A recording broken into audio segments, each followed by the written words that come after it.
Задавали ли сте си въпроса: кой съм аз? Откъде идвам? Защо съм тук? Сигурна съм, че много от вас все още се питат. Ако искате да научите отговорите, гледайте видеото до края. Днес ще ви разкажа за методът Божествено лечение. Той е подходящ за всеки човек, без значение от религиозната му принадлежност, възраст, пол и социално положение. С негова помощ се прави диагностика на кармата. Търсят се и се отстраняват причините за появата на болестите на всички нива. Подобряват се отношенията между хората.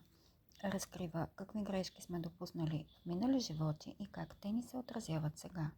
Помага ни да си обясним видимия и невидимия свят около нас. Помага ни да разберем дали в нашата душа има заложени негативни програми и как да ги отстраним.